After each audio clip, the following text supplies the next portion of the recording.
और हम सब परमिशन नहीं है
Good morning to all.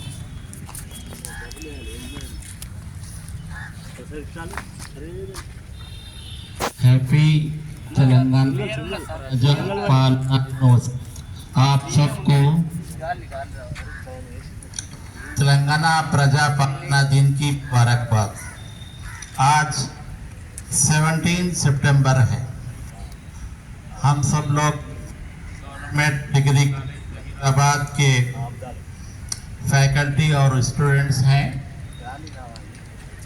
History हम सबको वाकिफ होना चाहिए। We have to know the history. हम सब जानते हैं कि we are the citizens of India, great India, और we are the citizens of our beloved state Telangana. हम सब तेलंगाना के शहरी हैं। हम हमारी हिस्ट्री जानते हैं कि हिंदुस्तान को 15 अगस्त 1947 को अंग्रेज़ों की गुलामी से आज़ादी मिली थी। We got freedom from the slavery of British people. इसके लिए हमारे कायदीन गांधी जी की क़यादत में अहिंसा को इस्तेमाल किए और एक बड़ी स्ट्रगल, एक मूवमेंट, इंडिपेंडेंस मूवमेंट के बाद हमको आज़ादी हासिल हुई 15 अगस्त 1947। उस वक़्त हिंदुस्तान जो है कई छोटी छोटी रियासतों में बटे हुआ था, प्रिंसली स्टेट कहते हैं। उस वक़्त हिंदुस्तान को जोड़ना और एक इंडियन यूनियन बनाना बहुत बड़ा टारगेट था गवर्नमेंट ऑफ इंडिया के पास। हिंदुस्तान के पहले वज़ीर आज़म, first prime minister Jawaharlal Nehru थे और उनके साथ डॉक्टर B.R. अम्बेडकर और दीगर लोगों ने मूवमेंट चलाया।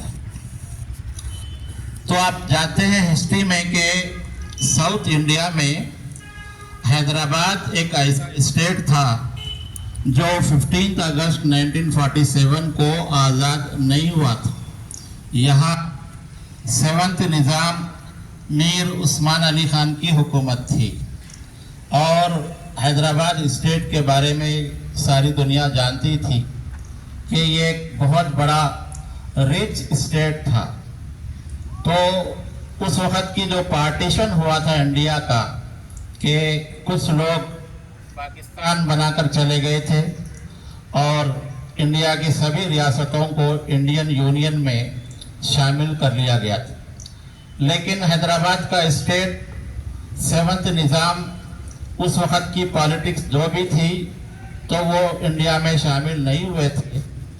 तो उस वक़्त हमारे first home minister Sardar Vallabh भाई पटेल, जिनको आयरन मैन ऑफ इंडिया कहा जाता, इन्होंने पंडित नेहरू के साथ मिलकर इंडिया को यूनाइट करने के लिए बहुत बड़ा काम किया।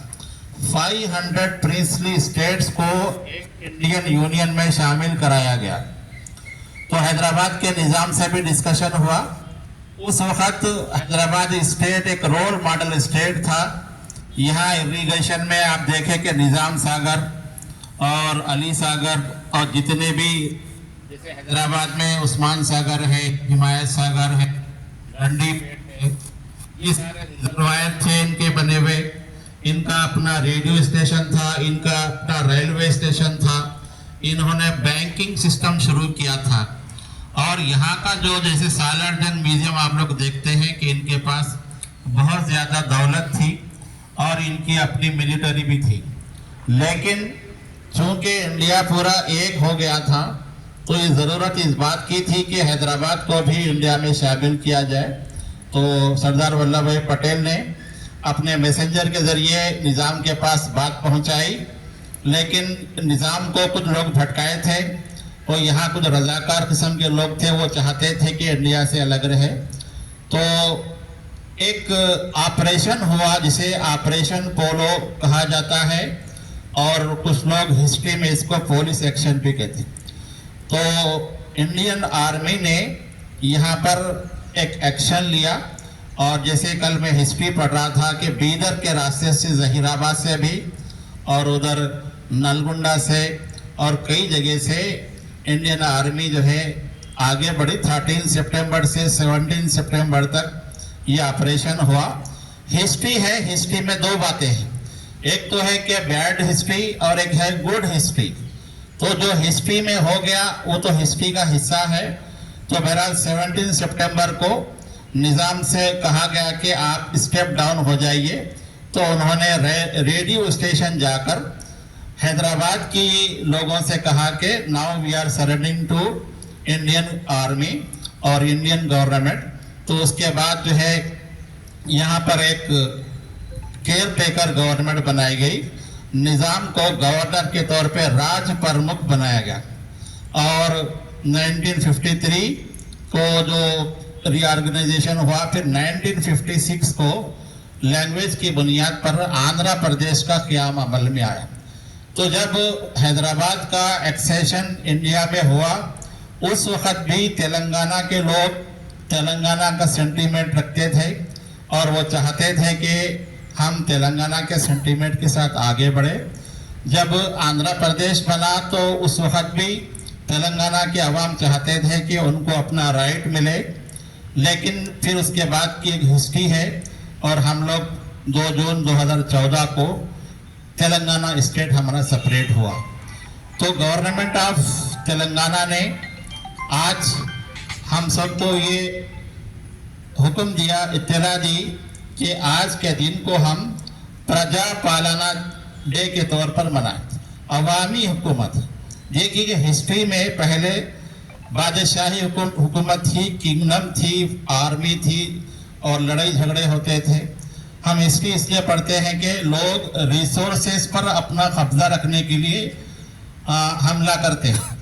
तो ये जो ब्रिटिश आए, उससे पहले मुग़ल आए, ये सारी इंडिया की हिस्ट्री है कि यहाँ के जो रिसोर्सेस हैं इस पर कब्जा करें और अपनी हुकूमत करें। तो ये जो 200 इयर्स का जो पीरियड है, हिस्टोरिकली हमको पॉजिटिव लेना है कि ये जो पीरियड गुजरा है प्रीवियस जो किंगडम का, उसमें ये लोगों ने इंफ्रास्ट्रक्चर को बिल्ड किया, इंजीनियरिंग बहुत अच्छी थी, हैदराबाद को गार्डन सिटी बनाया। आज भी दुनिया में हैदराबाद चार मीनार के लिए, पर्ल्स के लिए और हैदराबादी कल्चर के लिए जाना जाता है। और तेलंगाना के आवाम यहाँ पर जो है मिलजुल कर रहते हैं। निज़ाम के बारे में निगेटिव थॉट्स तो हो सकते हैं, लेकिन निज़ाम का जो प्राइम मिनिस्टर था महाराजा कृष्ण प्रसाद थे और वो हिंदुओं को भी मंदिरों को दान देते थे और उन्होंने मदीना की जो मक्का और मदीना है वहाँ पर लाइटिंग के लिए पैसे दिए थे। तो ये जो हिस्ट्री है, ये हिस्ट्री हमको एक सबक देती है कि हम हिंदुस्तान के बारे में एक बात कही जाती है कि it is like a garden. तो यहाँ कई ज़बानें बोलने वाले, कई तहजीब के लोग, कई मज़ाहिब के लोग रहते हैं। तो हिस्ट्री से हमको सबक मिलता है कि हमको मिलजुल के रहना है और आगे बढ़ना है। तेलंगाना आज छोटा स्टेट है, लेकिन यहाँ का जो आईटी सेक्टर है सारी दुनिया में मशहूर है।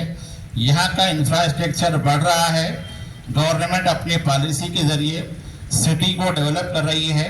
आप लोग ज़हीराबाद के रहने वाले हैं, तो ज़हीराबाद भी जो है एक इंडस्ट्रियल सिटी के तौर पर बन रहा है। गवर्नमेंट ऑफ इंडिया ने ज़हीराबाद को सेलेक्ट किया है और इसी ज़हीराबाद में हम गवर्नमेंट डिग्री कॉलेज ज़हीराबाद के फैकल्टी है, आप स्टूडेंट हैं।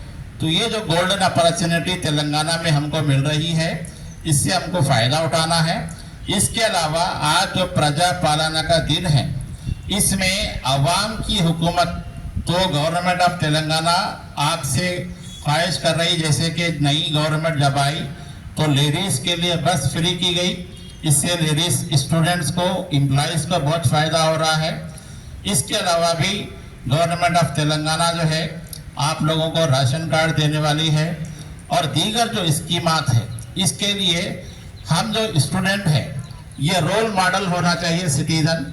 गवर्नमेंट की पॉलिसीज़ को आपको पता होना चाहिए और ये गवर्नमेंट पॉलिसीज़ अपने घर में डिस्कस कीजिए, अपने सोसाइटी में डिस्कस कीजिए, अपने सोसाइटी को नीड रखिए, अपने सिटी को नीड रखिए और डेवलपमेंट की तरफ आगे बढ़िए। इसके लिए हम कॉलेज में तेलुगु डिपार्टमेंट की तरफ से, पॉलिटिकल साइंस डिपार्टमेंट की तरफ से सेमिनार कर सकते हैं कि प्रजा पालना का मीनिंग क्या है, what is the meaning of government of. इससे पहले किंगडम था, लेकिन अब सोसाइटी चेंज हो गई, गवर्नमेंट हमारे हाथ में, we can run the government. तो ये जो चेंजेस आए हैं ये आप स्टूडेंट को पता होना चाहिए। तो on the occasion of Telangana Praja Palana day, I congratulate the students and faculty of government degree college Zaheerabad, and today we are conveying the message that we have to be a good citizen and we had to go forward. Thank you.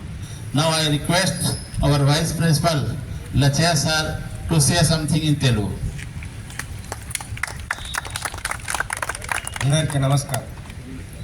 Telangana ప్రజాపాలన దినోత్సవం 2024 సమావేశానికి ఇచ్చేసినటువంటి ప్రధానాచార్యులు, ఉపన్యాసకులు, విద్యార్థులకు తెలంగాణ ప్రజాపాలన దినోత్సవ శుభాకాంక్షలు.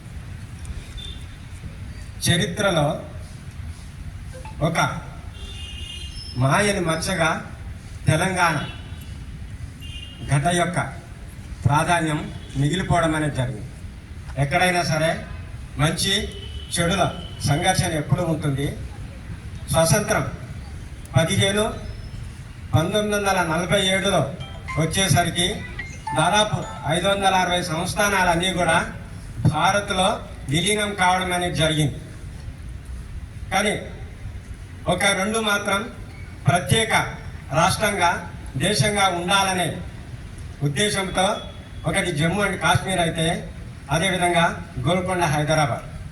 కాబట్టి మధ్యన ఉన్నటువంటి ప్రాంతం అంతా కూడా దేశం సమైక్యతకు భంగం కలుగుతుందనే ఉద్దేశంతో అప్పుడు భారత ప్రభుత్వం సైనిక చర్యను ప్రవేశపెట్టినటువంటి విషయం మనందరికీ తెలిసిందే.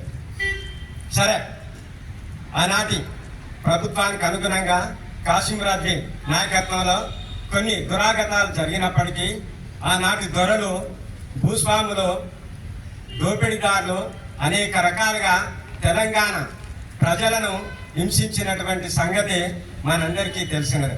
కనుక అలాంటి ప్రభుత్వాల నుండి విశాల భారతదేశం ఏర్పడిన తర్వాత భారత రాజ్యాంగం ఎప్పుడైతే 1950 జనవరి 26 నుండి అమల్లోకి వచ్చిందో, ప్రజలకు కావలసినటువంటి పరిపాలన ఎట్లా ఉండాలి, వాళ్ళకు కావాల్సినటువంటి వసతులు ఏమిటి అని మన రాజ్యాంగం నిర్దేశించడం అనేది జరిగింది.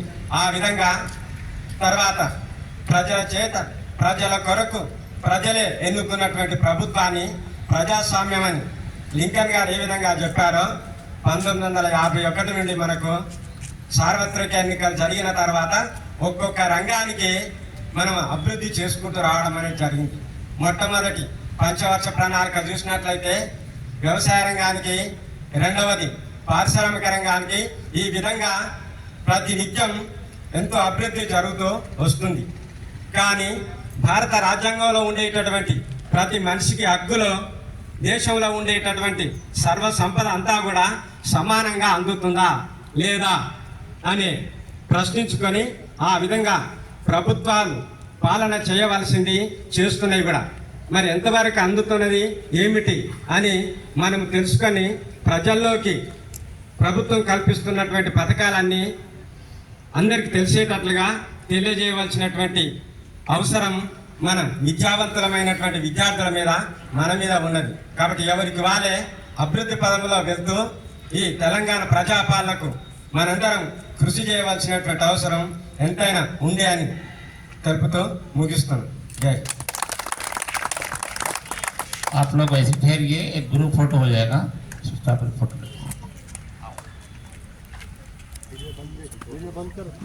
ओके जी, ओके जी।